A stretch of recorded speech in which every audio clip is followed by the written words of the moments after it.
હા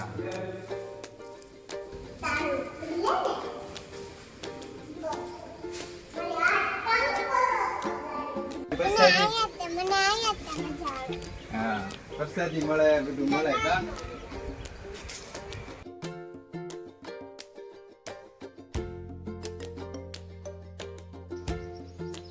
મંદિરની પ્રતિષ્ઠાની વર્ષગાંઠ જે છે એ વૈશાખ મહિનાની સાતમ છે અને બાપુની રસોડું રેગ્યુલર દિવસોમાં જે હોય છે એ અહીંયા રસોડું રાખે છે.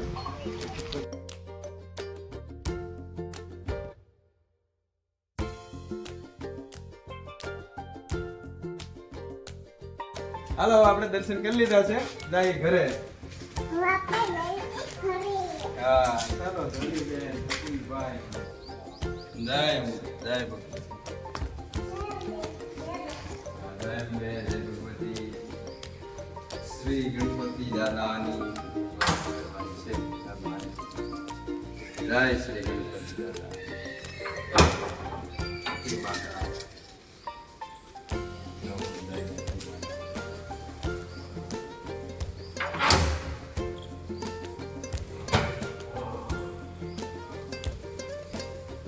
બહુચરાજીમાં છે ગળાદમાં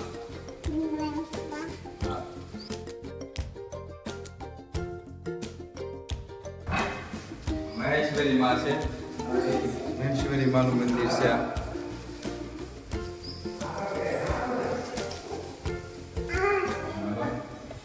આ છે ઇન્દ્રાણી માતા.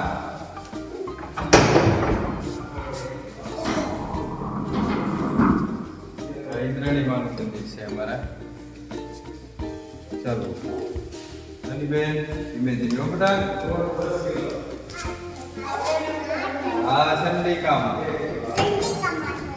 શિફ્ટીમાં ઓપન જય માતાજી. અંબાજી માનું રમદુર્ગા માનું જય માતાજી જય માતાજી. આદિશક્તિ પરાંબરમાં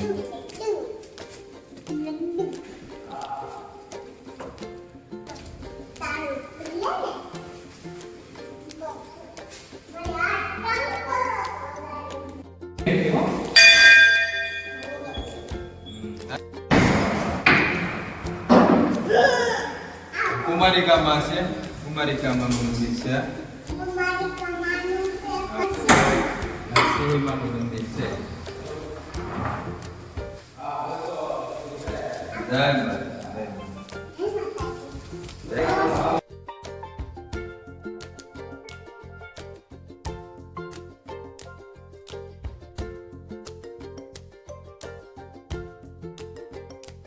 આ બ્રહ્મણી માનું મંદિર છે. ક્યાં ઉભી રહી?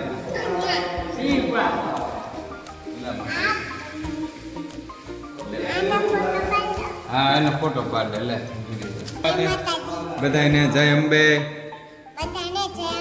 જય ભગવતી અંબે માતની જય બોલ જય. હા સરસ સરસ. મોમાઈ માતાનું મંદિર છે. હા મોમાઈ માતા. આ છે મહાલક્ષ્મી માં.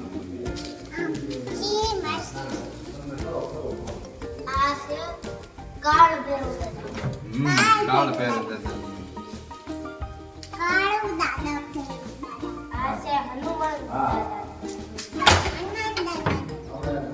હનુમાનજી દાદા. શું કહેવાનું?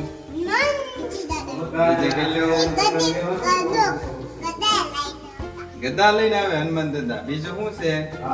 ડુંગરો.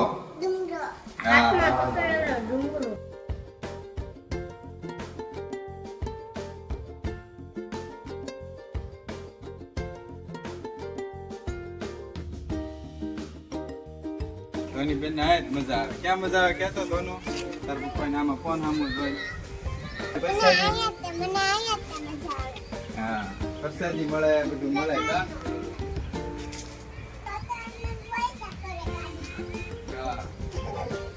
તનો મજા આવે પાસે એમ.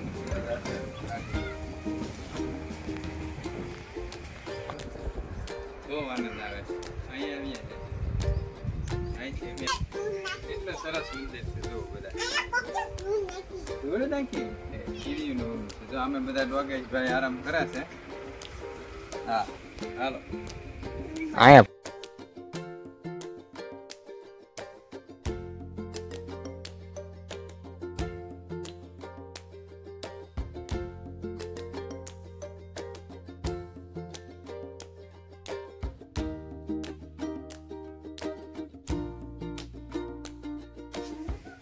બહુ મજા આવી ગઈ દર્શન કરવાની. પાછળ તો હું ઓછો જ આવું પણ પાછળ દર્શન કરવા રોજ ન આવું. ક્યારેક આવો રવિવાર હોય સમય હોય તો કરીએ.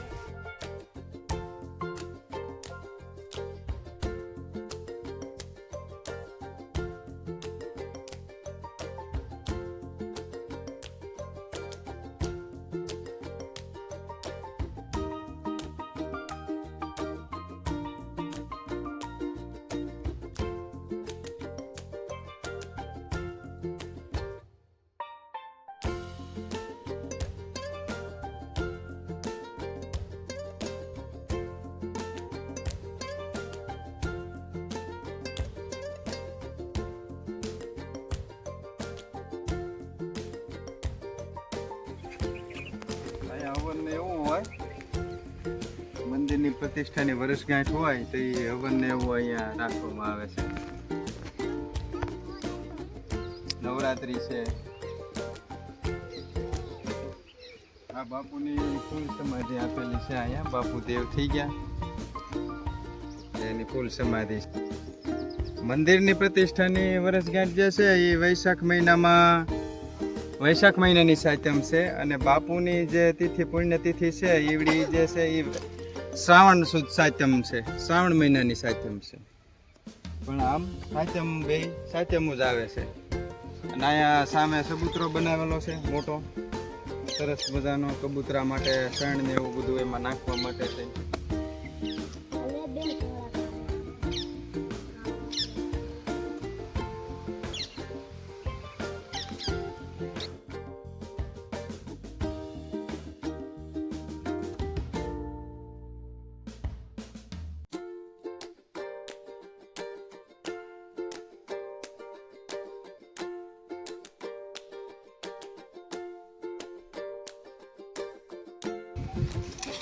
રસોડું રેગ્યુલર દિવસોમાં જે હોય છે એ અહીંયા રસોડું રાખે છે.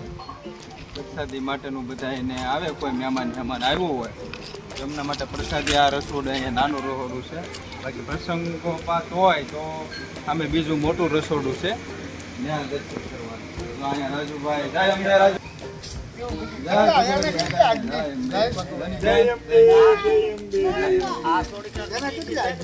બીજી સોડી થઈ ગઈ છે આ તમારે આશીષભાઈ ની સોડી છે. એ સોડી નથી એમ કે છે. આજ તો સરસ મજાની તૈયાર થઈને આવી છે. આ બાજુ ધનો આ બાજુ. હવે આપણે જાય છે મોટી ભોજનશાળા જે છે પ્રસંગમાં કે બધામાં જે ઉપયોગમાં અત્યારે લેવામાં આવે એ અહીંયા મોટી છે. તો અન્નપૂર્ણા ભંડાર ઉપર બેસવા ઉઠવા માટેનું છે મહેમાનનું, અને નીચે છે રસોડું મોટું. આ જેટલું બન્યું એટલું તમને આશ્રમ આખો બતાવ્યો છે. અને પછી ક્યારેક પાછા વિડીયોમાં આપણે આશ્રમને લેશું. વધારાનું જે કાંઈ કદાચ રહી ગયું હોય મારા બતાવવામાં તમને ન આવ્યું હોય તો એ આપણે બતાવશું બધાને. જો તમને આ ગમ્યું હોય મંદિર મુલાકાત આશ્રમની લેજો. આશ્રમ સરસ છે. ભગવતી બાપુનો આશ્રમ છે અમારા ગામમાં.